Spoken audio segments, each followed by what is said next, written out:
If I could replicate this moment right now as is to so many different neighborhoods.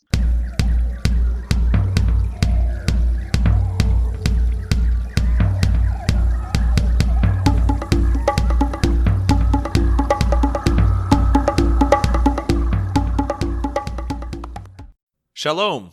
Welcome back to the Wild Business Growth Podcast, presented by Hippo Direct. This is your place to hear from a new entrepreneur or innovator every single Wednesday morning who's unleashing creativity to grow their business. I'm your host, Max Brandstetter, digital marketing dude at Hippo Direct, and you can reach me at max@hippodirect.com for any help with podcasting or digital marketing. This is episode number 55, and today's guest is Shooki Grasiani. He's the inventor of South Beach bubbles, and these are not your ordinary bubbles. I'm talking bubbles bigger than a bus. His story involves his childhood in Israel, his senior role at Abbott, and a passion for having fun the old-fashioned way. Enjoy the Shooki Show. Alrighty, we are here with Shooki Grasiani, the amazing co-founder of South Beach Bubbles, and there's a lot more to the story than that, but Shooki, what's shaking? Beautiful, beautiful. Thanks for having me, Max. Of course.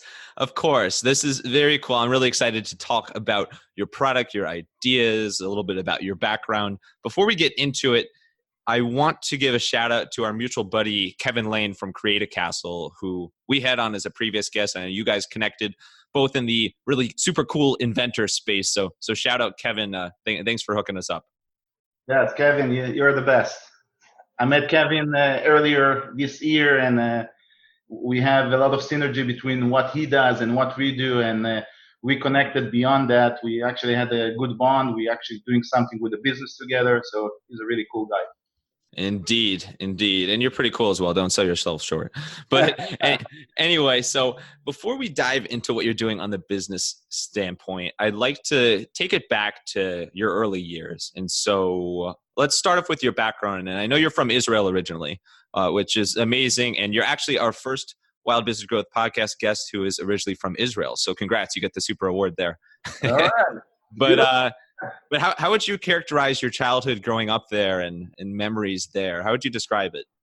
Well, I had a pretty good life in Israel. I was a middle kid. I had two sisters, one older sister, one younger sister. A very loving family. My father always worked two jobs. He worked for the Israeli airline, and he also was a welder, doing a side job to support the family. But we always had everything that we wanted. We grew up in a beautiful house. As a kid, we grew up with ATV, doing a lot of field trips. My father was a big fan of the ocean. Since I was 6 years old, I got my first spearfishing gun. We used to go free diving 2-3 times a week, sometimes during the night, and used to fish all kinds of fish, and all kinds of different tool set. Besides spearfishing, nets, boating, then later on scuba diving.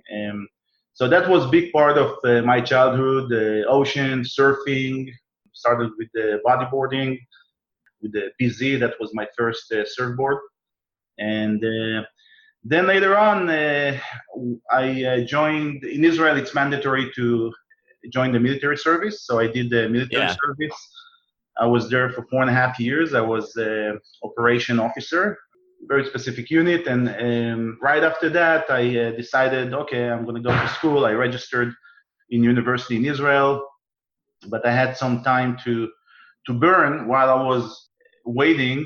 So while university will start. So I ended up doing a couple of scuba diving safaris, just to burn time.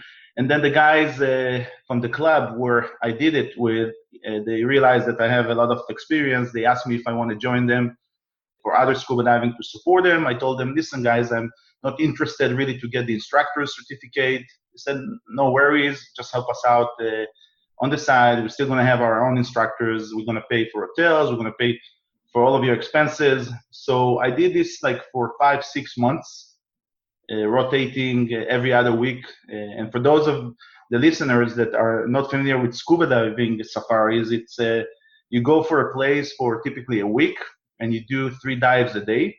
Oh my. It's amazing, amazing places. Some places you can fish without even any baits because it's so virgin. Very clear water. In some places where I've been, you see like amazing animals underneath the ocean. So I did it pretty much until the winter. In the winter, it's too cold. No more safari diving. And at the same time, most of my friends were going to school. Some of them were in the third years of university, and even the happiest one seems to be a little bit unhappy or tired. Count if they have enough shekels, which is the Israeli currency, if they have enough shekels to buy one draft of beer. Of And, course. and I decided to come visit a couple of friends of mine who were studying in South Florida, in Boca and Fort Lauderdale, just to visit them. And here I come, both of them having a great time. Beautiful apartment, 2 bedroom apartment, all cool college students all around, and said, you know what, it could be a really nice experience to come study in the US, learning the culture, learning the language. So I went to the university, I took a couple of exams, I went back to Israel, I got my student visa from the US Embassy, and I moved to the US in April 2000. And 10 days later, I started going to school, to university, and that's pretty much the story how I got to this country. I had no intention whatsoever to stay here. If that was not on the plan, but there is a saying in Hebrew that the road is much smarter than the one who walks on it. So sometimes in life you think you know where you're heading, but you don't really. So yeah. And do you mind, just because it's in Hebrew, of course, I know some basic Hebrew, but not very advanced. Do you mind saying that phrase in Hebrew as well? yeah, השביל יותר חכם מזה שהולך עליו. Okay, read my mind. That's what I thought it was, just confirming. Okay. So that's amazing. I'm blown away by your background. I mean, there's tons of areas that are just so unique and cool about it. You're, in addition to being our first Israeli guest, you're our first guest whose father worked as both on an airline and a welder, and who's into spearfishing. So you have that going for you. But I'm blown away that a lot of the common themes in what you just said there is how much you love the outdoors and how much you love the water and the ocean, and how getting outside and playing, and that inspires you. I mean, going back to your childhood even, what is it that you like so much about the outdoors and going out there and getting in the water? Because you've lived in a couple places that are fantastic for the water. Yeah. So, I mean, it's the sense of adventure, right? When you go to the ocean, you go for a fishing day and you go with a spear fishing, and you don't know how the ocean is going to be at the time that you're going to get there, right? So, when you think about it, when the ocean is too flat, like oil, it's not really good for spear fishing. But whenever there is a good swell, it's also not good, because typically when you do free diving, it's close to the shore.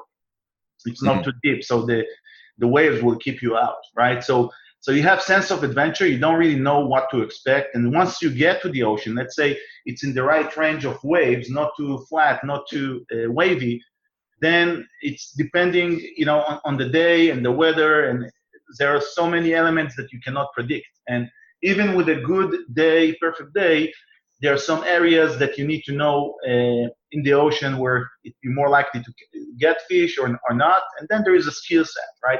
So it's a sense of adventure where you go and you don't know what you're going to get. So that's kind of the element of addiction, right? So we had a field next to my house, which was a citrus field, the best citrus fields in the world. I used to go there with the ATV. I'm not proud that, we used to, let's say, get these oranges without paying it, right? Because the farmer wasn't there, but you take like few of those and you taste it there in the field, and it feels like the best. And then in the winter time, we had the cornfield, where we used to get the corn from the field, and I would bring it to my mother, and she would put it just on either we do it on a barbecue or, on a pot with broiling it.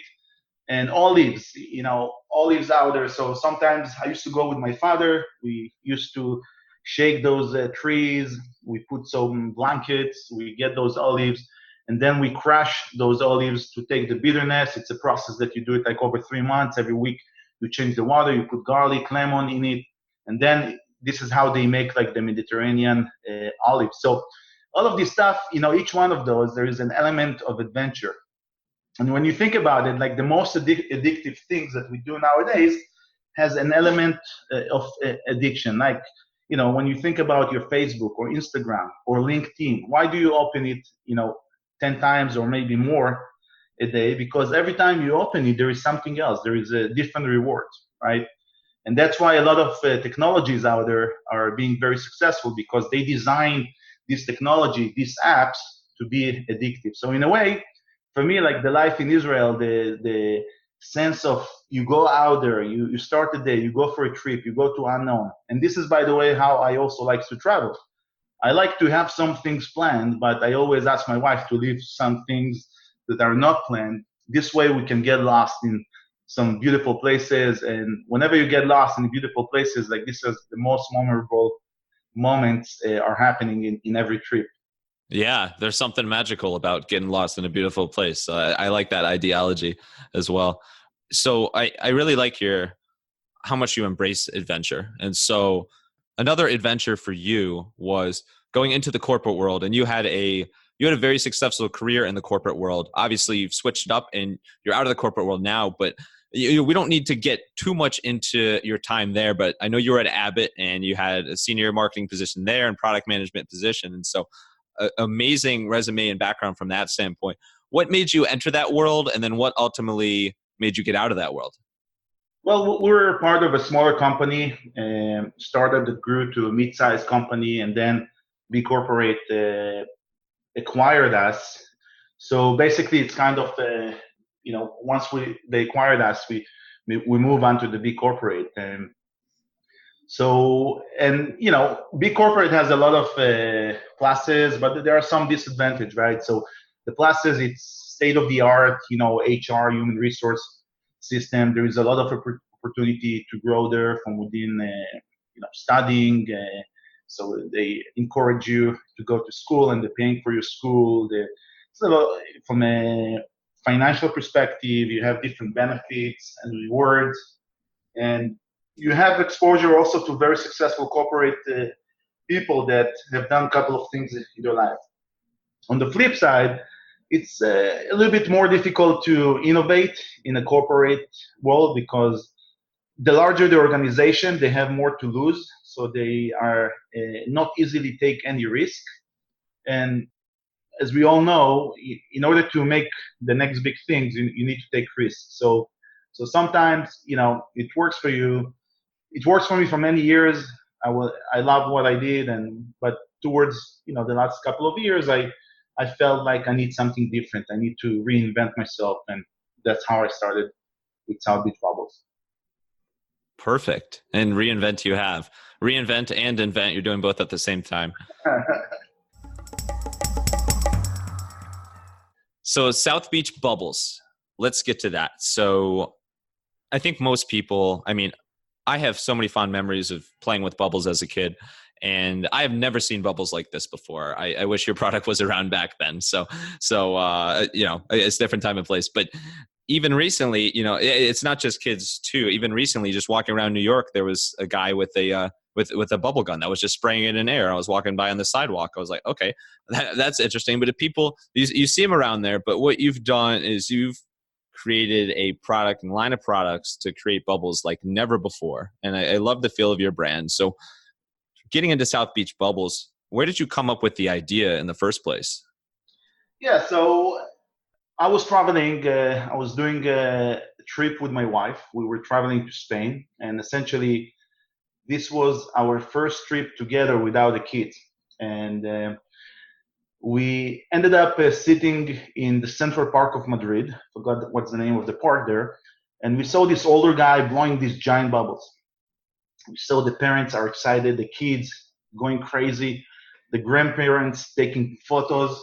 It was just beautiful, beautiful afternoon. And it's my wife and myself there. It's our first trip without the kids. And instead of humping from bar to bar and, doing sightseeing. Here we are sitting on a bench like for 3-4 hours just watching it. It was just a beautiful moment, right? To a point, I told my wife, okay, let's start doing something else. But a few weeks after I came back, I told my older son, I have 3 kids. The older one is Gabe. Told him, Gabe, let's go play soccer outside.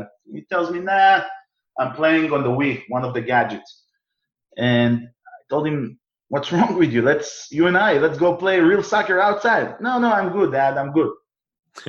For me, this was such a big disappointment because for me, the way I grew up, the highlight of the day, the reason why I would wake up every morning was 4 p.m. to go play outside with my friends. That was really the highlight of the day. So for me to hear from my son that he prefers to sit on the couch, play by himself in front of the TV, it made me very sad. So yeah, I remember what I saw, and I was looking for this product, and I couldn't find it.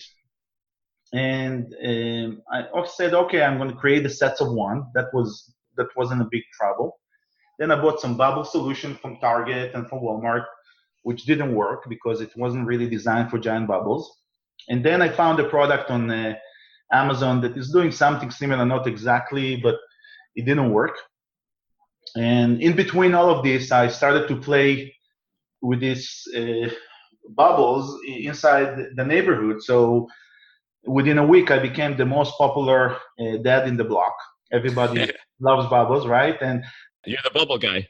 Yeah, I became the bubble guy, and the parents, the neighbors, which I didn't really know, it was good evening, how you doing, good morning.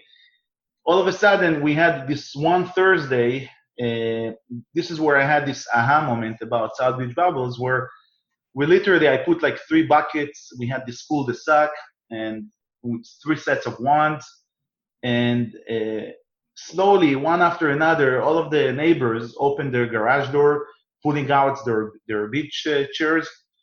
And one neighbor came with a bottle of wine, serving the others. The other one came with 2 6-packs of European beers, and all of a sudden, connections were made. Right, the adults started to talk with each other. You see, the kids are playing outdoors, talking with each other. None of them were holding gadgets, and we had a lot of interesting hobbies that we found in common. Some business connections. And this is where I kind of had this aha moment, and I was looking and I said, wow, if I could replicate this moment right now as is to so many different neighborhoods, in Florida and beyond in the US and maybe internationally, I'm doing my shared part for the world, because that was really beautiful afternoon and everybody was so thankful. So that's essentially how the idea. And the following day, one of my best friends, Ron, later became my business partner, came with his family to my house for a Friday dinner. And I was telling him, and I told him, listen, that could be a nice little adventure. We could partner on this. It's a nice hobby. I didn't really think about it as a business at the time. I thought just to share the fun with the others. And slowly, it's kind of it's exploded. There is a whole lot to the story, but we took it, from a hobby and made it like a very successful business. Yeah, very, very.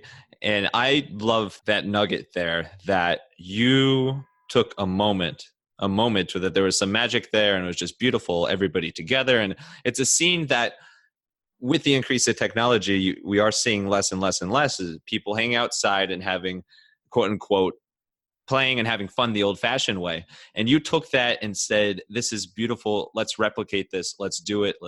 And that's really your aha moment, the idea. So that's just that's just something else there. And I know you've spent a lot of time refining the product and making sure you have the best offering. So for anybody that's not familiar with South Beach Bubbles yet, what is currently the main thing you offer, and what makes you different than other bubble or bubble supplies companies? Yeah, so we are all about outdoor family fun. So we are expert in giant bubbles. In our first product that we launched, we kind of challenged the bubble industry by asking the question, why do we need to ship water? Shipping water, it's bulky, it's expensive. So instead, we created bubble concentrate.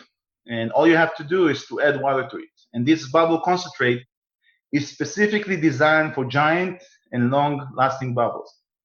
So it looks like a powder, like it almost looks like a powder detergent or salt or something like that. It's actually liquid. So the first product was a liquid concentrate. So you just need to add water to it. Any regular water will do. And we also package it in a unique way. We package it in a pouch. Typically, when you think about bubbles, you think about plastic bubbles that tends to crack whenever you ship it. So we place it in a flexible pouch.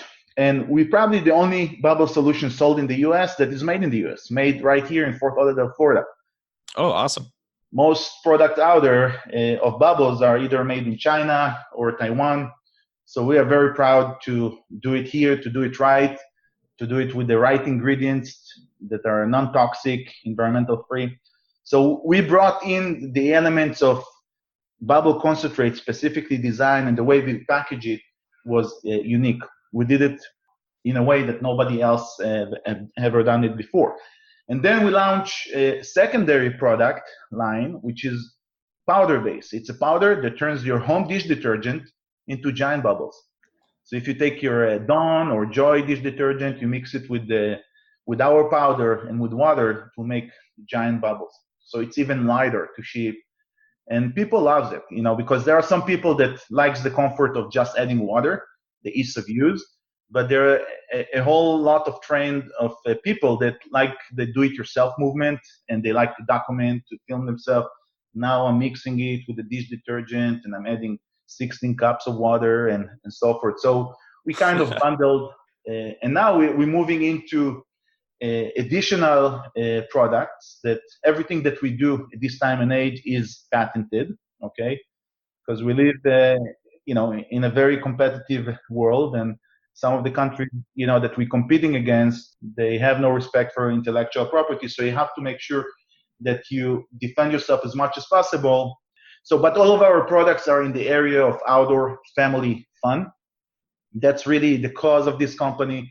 We live in a time that kids and adults are addicted to technology. And unlike other addictions out there, when you think about addictions, typically alcohol comes in mind, drugs comes in mind.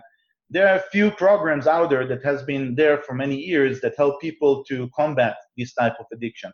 But when you think about technology, there is no program, and we all addicted. You go to the airport, you see a bunch of zombies, everybody's looking on the phone. You go to restaurants, you see a family sitting in a restaurant, but everybody in their own tablet or phone book. You go to a picnic outdoors, you still see people, sitting together around the same table, but everybody for themselves looking in their own phone, right? So there is addiction for technology, and we don't know, as a human being, as society, we don't know yet how to combat it. So just like, if you think about it, if you ever watched the series Mad Men.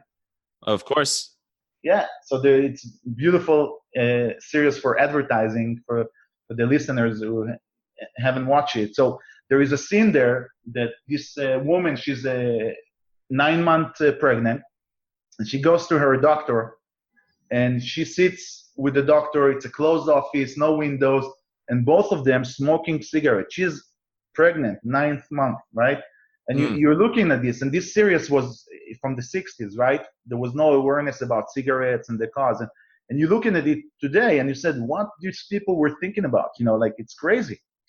But guess what? Like in 20 years from now, my grandchild will talk to his friend and would say, can you imagine? My grandfather, Shooki, used to hold his cell phone in the pocket of his jeans. What was he thinking about? Or he used to put it like next to his bed, and he used to leave the phone in the same room that he used to go to sleep. Was he crazy or what? Because there is not enough research and understanding of what's the consequences. I'm not even talking about the social skills of the kids that are prefer to talk with each other through messages, and so they're losing the social skills. I'm not talking about the activity, the sport activity, the lack of activity by sitting and playing Fortnite all day. Fortnite is not going to make your muscles, not going to make your body stronger, right? And there is a Right. whole element of the esport. I was recently in a licensing expo in Vegas, and I was listening to amazing lecture about esport and a lot of the millennial and younger kids, how they are addicted to this, and they consider esport as a real sport. And for Right. me, it sounds crazy, but it was very interesting, like to see how this thing evolving. And Yeah. Well, now they had the Fortnite World Championship, and the world champion, I forget his name, the boy who won it, won multiple, I think it was $3 million. Now it's become so popular that there is a financial prize for it. So I see how people are are interested in it, but it's absolutely wild that we've gotten to this point, and so who knows what it will be like in 20 years or so. yeah, it's crazy. I mean, the number one guy that everyone want to license in this category of esport is a guy in the name of Ninja. He's no longer the number Yeah. one player, but he is the most famous one, and he has a huge crowd of fans following him. Yeah. So if I were to choose like an industry that will make probably tons of money, okay, I would choose like products in this area of esport. But I believe, and my older son doesn't like me for that, but I believe that esport, for me, it's the enemy, because this is exactly what we don't believe in South Beach Bubbles. We believe in getting people, adult and kids, outdoors to interact with each other, to communicate each other, to use their muscles, and basically spend time like the old-fashioned way. That's what we believe. And unfortunately, there is a strong demand, and nobody, I won't be able to stop it, and nobody else will be able to stop it. I think with time we're going to see the risk of it. So whenever there is a trend, there is an anti-trend always, and then there is going to be a movement back into what we used to do and so forth.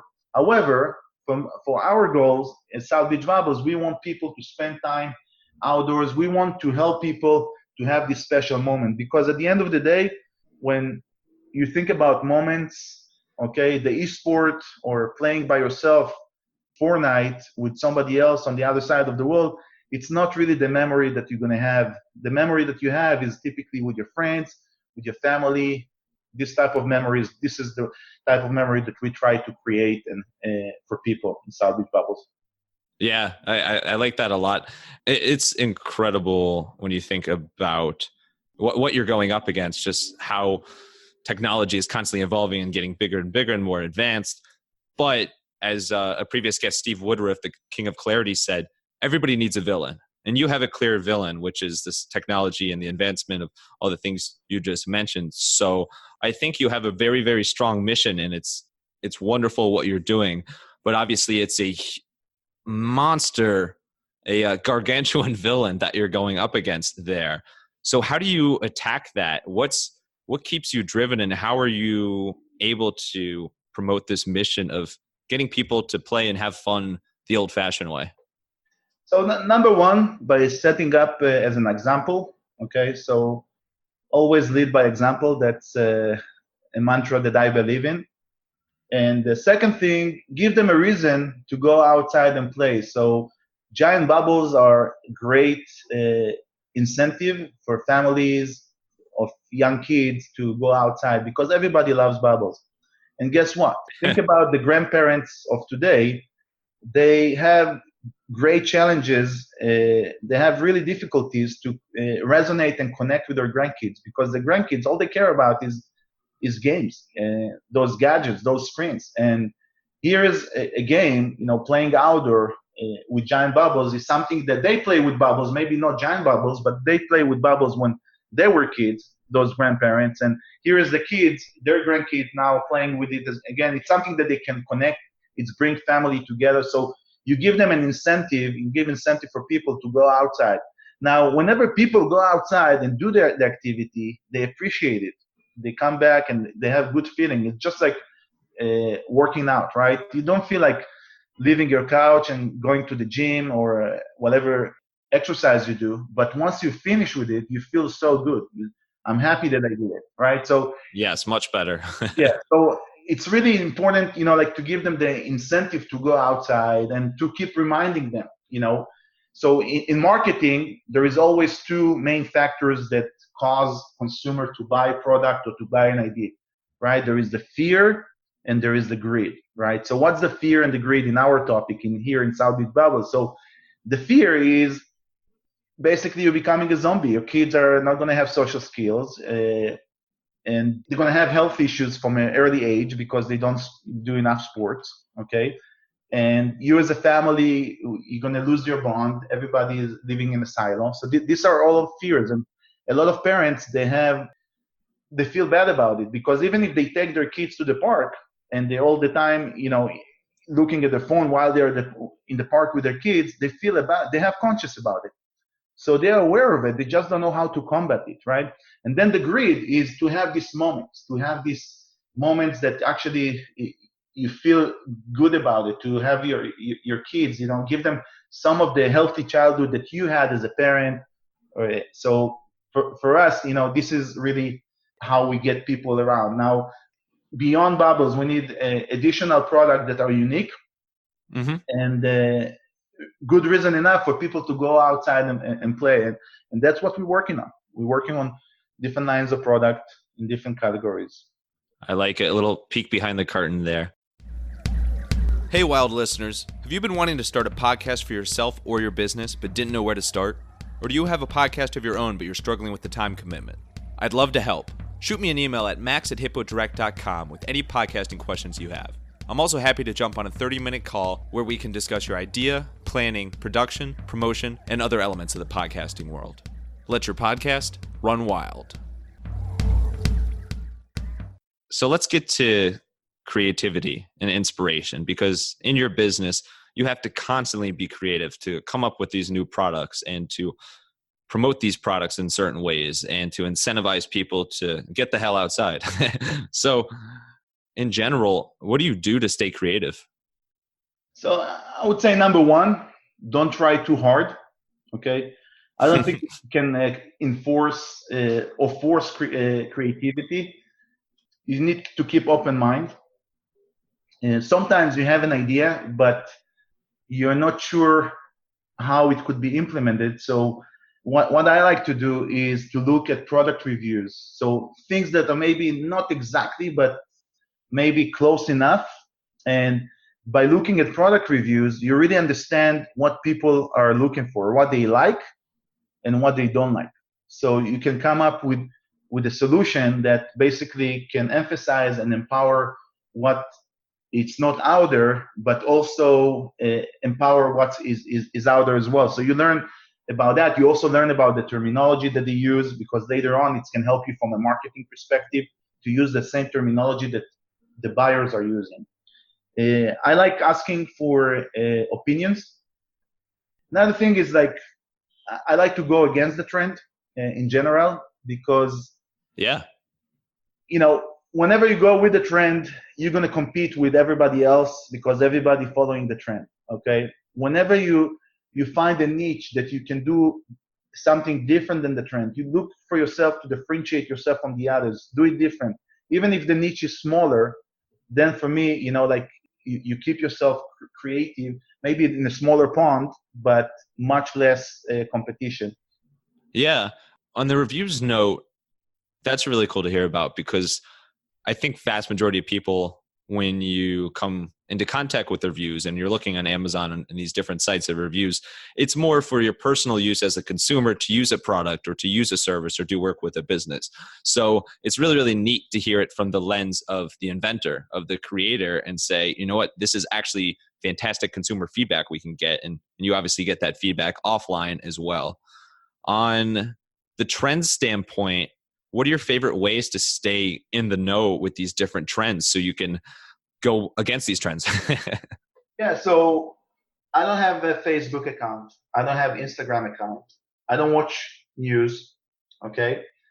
So in a way, I'm out of touch with the fashion, right? So for me, it's not really that my lenses are not necessarily the one that absorbing, but I use a lot my kids. And my kids kind of growing up in a way that they watch Shark Tank. It's one of their favorite. My youngest one is 5 years old. My oldest one is 11 years old. And for them, Shark Tank is like very entertaining show, and they starting to understand of it. And they always look for things that solving a problem, that there is a market for it, and things that can be done differently. So for me, I learn a lot from them and from other kids as well. I just don't really try to invent something. That's when you try to force it, it just doesn't happen, or it doesn't happen in a good way. So for me, we have a backlog of a few ideas, but we always look at these ideas from not only from creating the product perspective, but we want to make sure that there is a market to it. And we want to make sure that we know what's the willingness to pay for the product. And we want to make sure that there is certain ratio between the retail price of the product to our cost. Because if you have a great product, but the cost of the product will be so high to make it that you won't be able to successfully return your investment within the willingness to pay of the customers, then it's not going to be a successful product, right? So for me, the creativity is not just to find the right product or the right invention. It's coming out with the entire scope of things, putting all of things together. This is the only way for you to make sure that you're not investing in something, patenting something, creating tools for something that later on you will not be able to get the right return from it. And I'm going to call you the inventor who tries not to invent things, because that is incredible. Going against the grain, against the trends. I love it. As far as hobbies go, you've mentioned when you were talking about your upbringing, a bunch of different hobbies. And so you're clearly an incredibly skilled and natural scuba diver or scuba safari-er. I think that's the technical term, as well as spearfishing and ATV riding and all of that.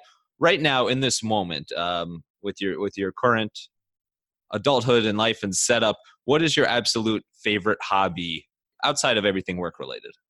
Yeah, so my wife is from Argentina, and when we start dating, I got to know how Argentinians are doing their meat, how they're grilling. It's completely different cut, completely different way than the way I grew up. In Israel, when you go do a barbecue grilling, it's a lot of pita bread, fresh pita bread, tons of different salads, chicken, hot dogs, maybe like beef kebab, and very little meat. Why? Because the meat in Israel is very expensive, right? In Argentina, it's one salad, no bread at all, and it's all meat, red meat, red meat, red meat. Yeah. But there is certain cut of the meat. So I love barbecuing. This is one of my hobbies. I kind of changed. When I was a kid, I didn't like meat that much. In the last 10, 15 years, I love it, and I'm becoming better and better every time. Only charcoal. I don't use any gas for grilling. Completely different taste. Oh, nice. Yep.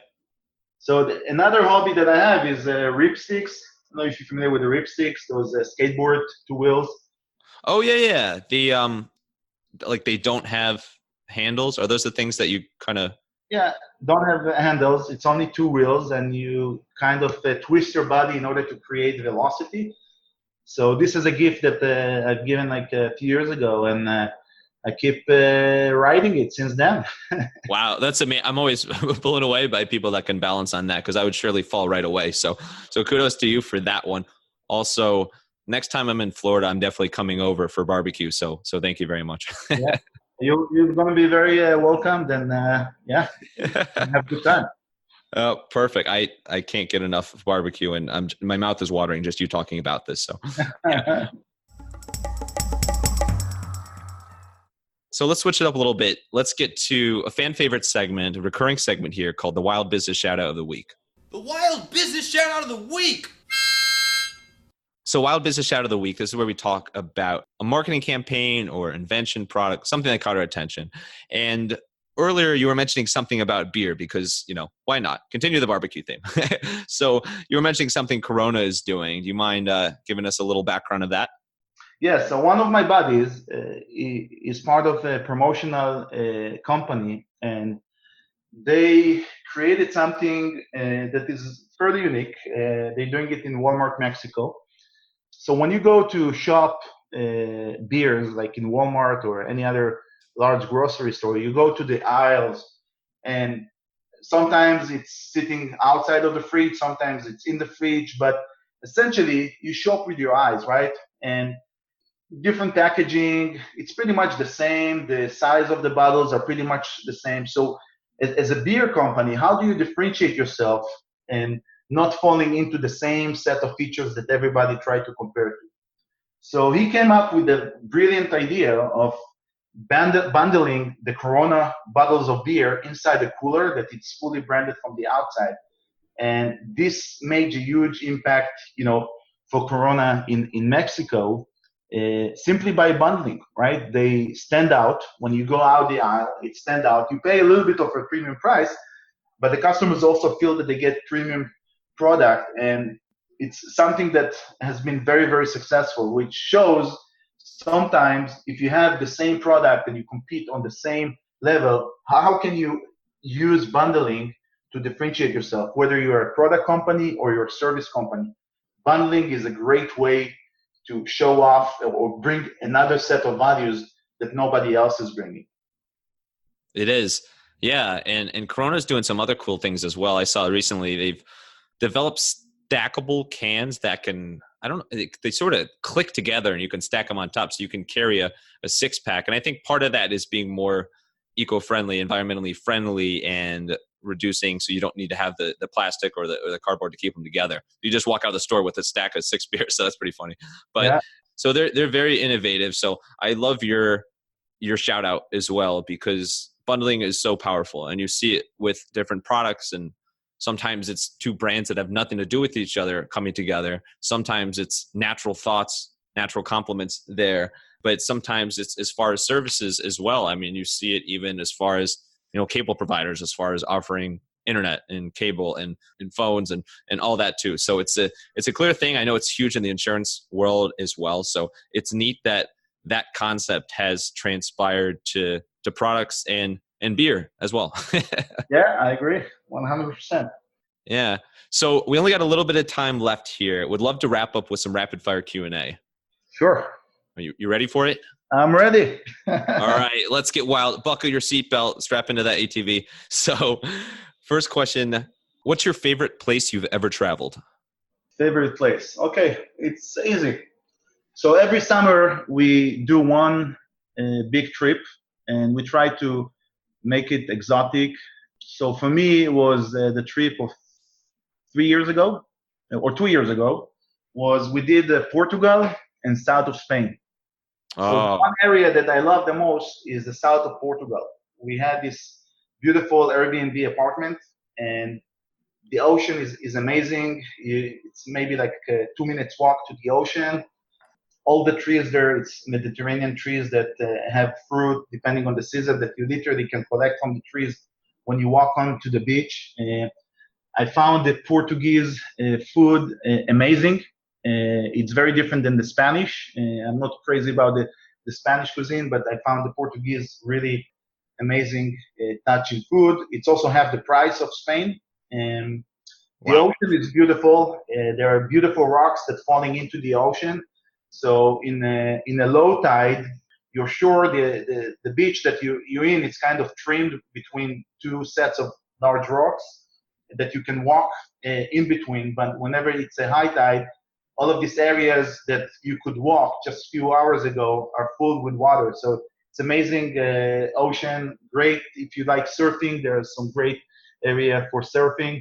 So for me, one of my goals in the next maybe couple of years, I want to do one summer, complete summer, just in this area, Portugal, and maybe for a week travel to Morocco because it's just next to it. Yeah, right across. Yeah, right across. and you are reinventing rapid fire Q&A, because that is the most beautiful rapid fire answer I've ever heard. I'm just messing with you, but we're actually, when my brother finishes med school, we're planning a trip, and the favorites as far as places we might go are Portugal and Spain. So I might have to reach out to you, get some recommendations. I'm glad to hear you've loved that so much. What is the biggest bubble you've ever created or seen created with South Beach Bubbles? We have seen, we've done bubbles size of a bus. or even larger. Oh my. In order to do that, however, we needed much larger sets of wands. So the ones that we package with our product are really designed for kids. So the longer you make the wands, the longer you make the string, it's harder for the kids to control it because it requires certain skills in order to put it inside the bucket and certain strength to lift it up. So, but for our own usage, we went to the park and we try. I have here in our office in our warehouse different sets of wands for different, and we have one that are really large one. And our bubble solution is able to create bubbles larger than a bus. So Oh my God. That's unbelievable. I'm trying to picture, you even conceive of a bubble that big. And that's clearly something that's remarkable and unforgettable. So, talk about creating memories. I did not expect it to be that big. How about quirks? So is there anything that your kids or your wife calls you out on that's maybe a little bit quirky about your personality? And there's no shame here. I mean, it's so fun sharing different things about character traits or personalities. That's something you do or love doing, but some other people, it's not what they do. yeah, I would say that I'm too direct. So sometimes I go straight to the point or ask the questions without trying to have the opening, just going straight to the point. And I think it's a cultural thing. So, throughout my career, that's one feedback that I've given a few times, and I'm trying to, over the years to softening it. But sometimes it's really hard, right? So that's something that I would say, being too direct. Sometimes it's good, like to open a little before you have the straight conversation. Right. I mean, it can work. It can come in handy in a lot of different situations, especially with business, as far as being efficient and getting to the point with things. You're either, if you're direct or indirect, you're the bubble guy. So I think you're a friendly, familiar guy anyway. The last question. I know you love riding ATV, especially as a child. If you had to name your ATV, or maybe you did name your ATV, what would you name it? Name an ATV, okay? Yeah, throwing a unique one at you. Whatever you want. Never really thought about it. Me neither. Yeah, my son called himself the Destroyer in Fortnite, right? So that's, I think, his nickname. So I would do something with the Destroyer because when you think about ATVs, there is all kinds of way to drive ATV. You can drive like on ocean, on sand. You can do crazy tricks with it, and a lot of people, basically doing it for competition purposes. So I was doing a lot of crazy stuff in my time, and so I think like at the time that I was playing with it, the Destroyer would be in because you want to destroy your competition, right? So yes, yeah. Yeah, the Destroyer. All right. It's on the record. Perfect. Well, thank you so much, Shooki. This has been wonderful. Thank you so much for sharing your story and your background and the amazing mission that is behind everything you do. Where is the best place that people can connect with you and connect with South Beach Bubbles? Well, South Beach Bubbles, it's easy. You go to southbeachbubbles.com. We have Facebook account, Instagram, and with me, just reach out to me on LinkedIn, Shooki Grasiani. I'm there. I'm very friendly. I love to connect with the other people as well. So, yeah, that's where we are. Perfect. And then last thing here, to send us off, final thoughts. It could be a quote. It could be a line, a phrase, a catchphrase as the Destroyer, whatever you want. Send us off. Final thoughts. Okay, so for me, like anybody else, I think in this world, the goal is to be happier, right? So there's a great book by a guy in the name of Tal Ben Shahar talking about positive psychology. So typically when you think about psychology, people talk about how we treat, how we fix things that doesn't work. So positive psychology is exactly the opposite, and how we enforce or empower things that do work, right? So happiness, I think it's the ultimate goal of all of us, no matter what business. And one thing about happiness, it's perspective, right? It's the way you look at things that not necessarily related to material or predisposition thoughts that you have about wealth or other things. So for me, everybody, each one of us can be happier by focusing and empowering the things that motivates them and not looking at the negative. And one of the best thing, one of the best muscles that we have to invoke happiness is gratitude, right? So it's probably the most important muscle that we have people to be happy, because when you are grateful for something, you're happy about something. So try not to take things as granted, be happy. So happy with passion, you'll be successful whatever you do, no matter what service, what industry, what product. If you have if you keep yourself happy, you keep yourself positive, the right perspective, and you have passion towards it, that's a winning formula for me and for others, I think. Shooki making it pop. Thank you, Shooki, for coming on the podcast and sharing your story. And thank you, Wild listeners, for tuning in to another episode. If you have not already, make sure to subscribe on your favorite platform and leave us a 5-star review on Apple Podcasts. You can also take a peek at our marketing and business growth resources at hippodirect.com/blog and hippodirect.com/newsletter. That newsletter is the Hippo Digest, and it's your weekly recap of creative marketing from all around the web. And as the children say, electric slide into our DMs on your favorite social media platforms at the handles HippoDirect and Max Brandstetter. Until next time, let your business run wild. Bring on the bongos!